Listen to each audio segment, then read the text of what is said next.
Hello, everyone. I'm Jack Schur here with, Preston Schuster. and today we are going to be running down the shot clock on episode 1 of the Shot Clock podcast, where we're going to be talking about the NBA and anything into the basketball multiverse. So let's jump right into it and talk about the daily games. So the Pistons versus the Hornets. What are you thinking? I definitely have the Hornets because LaMelo Ball is expected to return, and it's been clear this whole season that the Pistons are one of the worst teams, Oh and yeah, they're definitely in the fight for the number one pick. And I also think they might, I think they're very like they'll try to lose the game because they're trying to fight for the number one pick and get Cade Cunningham. So yeah. And also when they traded away Derrick Rose, I was happy for that because my Knicks got a yeah, great point guard, a oh, great veteran. Yeah, a great veteran in Derrick Rose. But what I think is when they traded away a player like Derrick Rose, I don't know how great that was going to be. And Dennis Smith Jr., I don't know how accustomed he is for their offense. He really hasn't shown that much of a spurt since he left since he left New York and went to the Pistons. So I just really don't know about that trade, but that just contributes to how bad the Pistons have been doing this season. yeah, and I mean Jeremiah Grant has improved a lot, but you're not going to go far with Jeremiah Grant as your number one player and Mason Plumlee is your number Mm-hmm. two. Yeah. Now, next up, we have the Warriors and the Rockets. I think this is very obvious. I have the Warriors because you have Stephen Curry leading the league in threes made and It's points per insane right game. now. He's Yeah, fifth the best fifth shooting stretch of all time. fifth in the MVP talk. I know that the Warriors right now aren't in the 6-1 seed for the playoff stretch. Not talking about the play-in, but I think even if the Warriors don't clinch the playoffs, I think that Stephen Curry deserves to be top 3 in MVP voting. I mean, look at what he's doing this season. He came in late, averaging 31.3 points per game. He has on the season, he has around like 234 threes made. Yeah, I've never seen a shooter. The closest shooter I think I've ever seen to him is Larry Bird, and the difference between their shooting is like huge. So yeah, he's the greatest shooter I've ever seen. Yeah, and actually I was wrong. 284, even more. That's why I have him in my top 3 for MVP voting. Now, the next game that we have today is the Miami Heat versus the Cleveland Cavaliers. I have the Heat going, although Jimmy Butler, in my opinion, has not been doing as well as I expected him to do this season. But still, we have a former All-Star in him, a former finals MVP contender last year if the Heat won. So I think that I have the Heat if they're going against a team like the Cavs, who really have disappointed me a bit this year. Yeah, Jimmy Butler. I mean, we all thought they're having a little bit of a finals hangover, but the East is way more competitive this year, especially with the Brooklyn Nets, the Milwaukee Bucks. He's gotten to play. He's been playing really well lately. Yeah, and I just think the East has gotten a lot more competitive. So I definitely think the Heat will win that, but it'll be interesting to see how they do in the playoffs and how deep of a playoff run they have. Yeah, definitely. I agree with you. We'll see if they can make something happen this year. Honestly, I don't know about it because, like you said, we have some better teams in the East. We have the super team in the Nets. We got the young boys in the Knicks. So we'll really see what happens. But I wouldn't be surprised if the Heat made it past the first round. I also wouldn't be surprised if they were a first round exit, depending on who they're going against. Oh yeah, people don't understand how important seating is because home court advantage. I think it's taken for granted because if you're on the away team, you're gonna have to be flying. You're not gonna get enough sleep. You're not in the arena. You're not used to your normal schedules, and it's just I don't think the fans really know how much of an advantage home court advantage is. So that's why seating is so important, even if it's the fourth versus fifth seed. No, yeah, I agree with you. I 100% agree with you. Um, and speaking of seeding and playoffs, a team that I actually really want to see how they're going to do this year, the Oklahoma City Thunder going against the Pacers tonight. I have OKC for that one. That's a little bit of an unpopular opinion, a little bit of a hot take. Pokashevsky, love the way that he's been playing. Shea, I believe, is still injured. But I honestly have a lot of fun seeing Theo Maledon play. Although he's a rookie, some people don't think he's good. But I love the way that he handles the ball. I love the way he drives to the rim. I love the way he just uses the rock in every way. So who do you have? Pacers versus the I have the Pacers. I think that the Thunder are a very young team. I think they have so much potential considering with all the picks they have, And I mean, the big kicker though is Shy Gilgeous Alexander. Like you said, we think he's out. So that's definitely as great of a coach they have, I just don't think that they could pull it off against the Pacers. You know, I'm wondering why you say that, because although the Pacers do have Domantas Sabonis, who we had an all-star on him this year. Oh, he's one of the most underrated players in the league. Yeah. Well, not exactly an all-star, but a very good player on him this year. All-star. He was an all-star this year. Yeah. He was very close to not being an all-star though. Oh yeah, Very...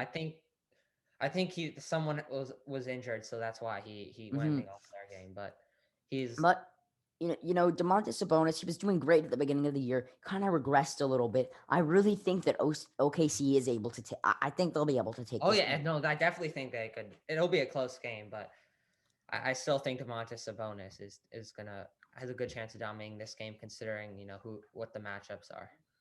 Yeah. And now the Grizzlies versus the Magic. I have the Grizzlies. I don't know what the hell the Magic did this season, calling it rebuilding. I've been a loyal Knicks fan for 14 years, and I've seen rebuilding. That's not rebuilding what they did. They had a young player in Nikola Vucevic. They had a young player in Aaron Gordon. I don't know. He's not young. I mean, he's 30 years old. Aaron Gordon. But he's a good building piece. You're right. He's a really good building piece. He was the best player on their team. I mean, their future is right now is Jonathan Isaac, but he tore his ACL, and hopefully he's back next season. But yeah, I really don't think that was a good trade. I think Nikola Vucevic is a very good player. He's so skilled for a big man, and I just think that he was a very good building piece for them. And I don't think it was smart for them to, considering how they've been in the playoffs like lately. I think that's not a smart, and they almost beat the Bucks. I don't think it's a smart pick to trade away their best player. Well, we also saw Nikola Vucevic really did not help out Chicago as much as we thought he would, and I think he was better off in Orlando. Oh, yeah. You could tell once he got traded, he was a little bit startled. You remember once he had that press conference, once he came back to the Bulls, you could tell he was a little bit nostalgic, thinking about the Magic, and it's hard to transition, pack your bags up when you least expect it, and, go into such a different situation. Now, speaking of another team that's been very disappointing this year, we have the Timberwolves tonight playing the Pelicans. Timberwolves, I don't know what they're doing. You could say, D'Lo's been in and out of injuries this year. Anthony Edwards wasn't playing as good as they expected, but you have Carl Anthony. He's playing well now, though. Now he is, but you have Carl Anthony Towns. How are you not making something happen with a player like Carl Anthony Towns? And Malik Beasley, I mean, he's suspended right now. He's going to go to jail after the season. We like that whole situation. But Malik Beasley, there's a moment he was like he had a hot stretch this year. I forgot when it was, but I remember he was playing. He went like a week and he was playing really well. So, I mean, you're right. I don't get how they didn't have a better team this year. And I can't tell if it's tanking or it's just that they're just a miscommunication and bad coaching. But I don't know. It was really surprising. Yeah. And so I have the Pelicans for that game. I don't know about you, but Pelicans. Now, we were talking about the Bulls earlier. The Bulls are also playing the Hawks tonight. Trae Young is still injured.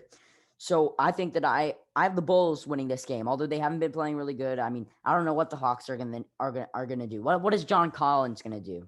Come on, John Collins is gonna be clamping up Vooch. Clint Capella is. I don't think he could. No, I love Clint Capella, but I don't think he. I mean, yeah, I think Clint Capella. I think he's the best offensive rebounder in the league. But I mean, Stan Van Gundy is. I think he's. You know what I actually just realized tonight. Zach LaVine is going to be out, and so is Vucevic. So do we think that Lauri Markkanen, being questionable to play, will? So we have two teams with their stars injured. So now I'm actually thinking, what if the Hawks can take this game? Oh, I definitely think they could. They're very good at stretching the floor.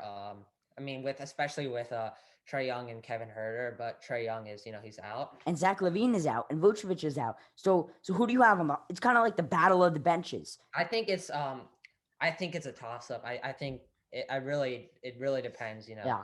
I think it'll be better. It'll go down to coaching because when you have battle of the bench players, I mean, I think a lot of the time the coaches are the ones who really could push their team in the right direction. So let's see what the hell Billy Donovan's going to do tonight. But our next game is going to be the Wizards versus the Mavericks. This is going to be interesting in my opinion. I do think that the Mavericks are going to take this game. Luca, he's fourth in MVP voting right now.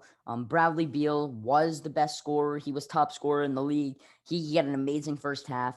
Second half, he started regressing. Don't know what happened. Mavericks are my team for this game. Yeah, I agree with you. As I don't know if you heard about this, but apparently, there's a beef going on between Luca and Kristaps Porzingis.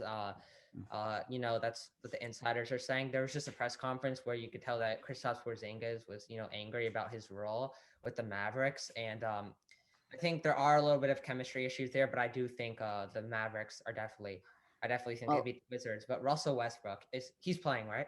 yeah. Russell Yeah, Westbrook, I and believe he's playing today. I think it could be a close game, but I'm with you. I have the Dallas Mavericks. Yeah, and also Chris Porzingis has had numerous management issues. I don't know what's going. He needs to realize his role because if he's on a team like the Mavericks, if he stayed with the Knicks, yeah, he would have been. Then he could have started complaining. But in the Mavericks, Luka Doncic is their future. Luka Doncic is their He's a best player. generational talent. Yeah, Chris Porzingis He's needs to not a realize. generational Yeah, talent. he needs to realize his role. He's a great player. He's very. I mean, he could be a perennial All Star, and I think at times he's close to a superstar. But he's not Luka Doncic, and he needs to understand that you can't go around requesting trades just because you're not. You want to be the number one player. It's just know your role. You're right. Yeah. And now we have the Raptors versus the Jazz. Speaking of roles, I know that you really have some opinions about Donovan Mitchell. So before we get into the Raptors versus Jazz game, why don't we hear what you're thinking about Donovan Mitchell this season? I think he's, in my opinion, the leading MVP candidate. The reason being, take out all the MVP candidates, and whether it be Donovan Mitchell, Joel Embiid, Nikola Jokic, you name it. I think if you were to take out all of them from their team this year, the team that would regress the most would be the Utah Jazz, and that's why I think he's the MVP. Um, and about the Raptors, you know how they're playing the Raptors. I think the Raptors going into the season, they're already given an unfair Well, advantage I considering. actually, I want to say something on what you just said about how the Utah Jazz would regress the most. Well, I think that the Utah Jazz wouldn't regress the most because they do have Rudy Gobert and because they do have Quinn Snyder and because they have Jordan Clarkson.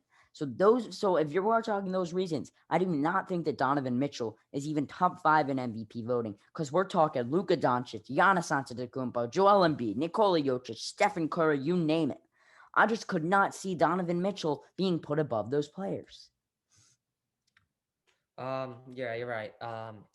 But what, as I was saying, the Toronto Raptors, they were given an unfair advantage kind of before the season started because you know how they're usually playing Toronto, but this year they've been playing their home games in Tampa, and they're not used to there. They're all living in hotels there, and it's just they're just not used to their living situation. So I did have higher hopes for the Raptors going into this season, but it's a COVID year, so everything's different. Yeah, I could agree with you there. Now next, our final game that we will be talking about today, not the final segment, but the final game. The Nuggets versus the Clippers, an interesting game here, really interesting. Kawhi, I do not believe is going to be back tonight. So if we're talking about Kawhi not being back, I have the Nuggets. Yeah, I mean, them losing Jamal Murray for the season was a big blow, but Nikola Jokic is playing. He right now, in my opinion, it's really close between him and Embiid, but I think he's slightly the better center. And he's such a I've never seen a center who could facilitate as well as Jokic and get the ball to his teammates and find out how to win without scoring. But he's still a great scorer. I just think that I do think the Nuggets are gonna win this one. No, yeah. I agree with you. I mean, Kawhi is questionably return. I don't think he's returning. Now, the final segment that I want to talk about for today, because got to wrap up the episode soon. Um, I want to see what your opinions are on the MVP race and Stephen Curry, because I really have a strong opinion about that. So I want to hear what you have to say. I think sometimes the word MVP is taken out of context a lot. It's not most outstanding player. It's not player of the year. It's most valuable player. So it really means whoever is most valuable to your success. So I think to be an MVP candidate, your team has to be better than what seed are they right now? What? What seed are the Warriors right now in the West? I forgot. They're the ninth, I believe. Yeah, I don't think the ninth seed in the West is good enough for you to be in MVP talks. I mean, That's just my opinion. I know it's not They're the 10th seed, actually. The Spurs actually became the ninth right now. Last night, when DeMar DeRozan, really an outstanding performance. He dropped 30 and 14. Yeah, I just think if there was an award saying most outstanding player or player of the year, I definitely think he's in those talks. But when they're saying most valuable player, I don't. His team is the 10th seed in the West. I don't see how you could put someone Yes, in but them. let me ask you a question. And this is a yes or no question. Is the NBA fair? In what way? Is the NBA fair in awards and all stars? Is the NBA fair? No, it's totally like political. Exactly. You know Exactly. what's I So, there's so for the for when you go to the regular season awards and finals MVP, whether it be regular season MVP, defensive player of the year, rookie of the year, six man of the year, most improved player, and finals MVP, that's voted on by the media. And the media don't even go. They're so biased. It's insane. well, going back to what I was saying about how the NBA isn't fair, because of that, yes, I agree the most valuable player should mean most valuable. There have been years in the past where it has been so obvious that it did not mean most valuable. And then stats, when Russell Westbrook won that one year, it meant Overall stats. yeah. So what I'm saying to you is if we're talking about who the fans want to see to win, that's why that I think Stephen Curry should be higher up there. And that's why I think Donovan Mitchell is not going to finish in top Oh 5. no, I know Donovan Mitchell is. There's not a chance he's going to win it, but I'm saying that he definitely should be included in the talks more. Yeah, yeah. I mean, I agree with you. And now, right before we close up, are there any questions or statements that you want to make? Um, so since we're both Knicks fans here, as you can see, the RJ Barrett, he's repping the RJ Barrett jersey in the background. Yeah, Yeah. I don't know what the jersey and the Bulls basketball are doing, but I mean, we talk about that next episode. But I think what do you think the Knicks off season what do you think their off season plan should be? I think we got to make a move on a point guard. That's what I think Yeah, is I important. definitely. Emmanuel quickly, they have not been playing him as much as they should have. That's why I don't think that he's gotten the practice that he needs this season to be our starting point guard next season. Derrick Rose, inconsistent, and Alfred Payton, his shots are lucky. I don't care what anyone tells me. You cannot chuck up a shot like that. He does not have a form. He does not have a 3-point shot. He barely can drive to the rim consistently. That's why I think that we need to make a move on picking up a point guard because the New York Knicks are back, but we need a point guard to lead Yeah, that you need team. to facilitate. You can't have Julius Randle just trying to do everything he could do. And Alfred Payton, I don't think I definitely don't think he deserves a team like with as much potential as him. I don't think having our starting point guard as Alfred Payton is a good building block. But yeah. Yeah. So I mean, that was an interesting episode. Definitely some controversial takes, some controversial opinions. But we'll see you guys next time when we Yeah. run down the shot clock. Peace out.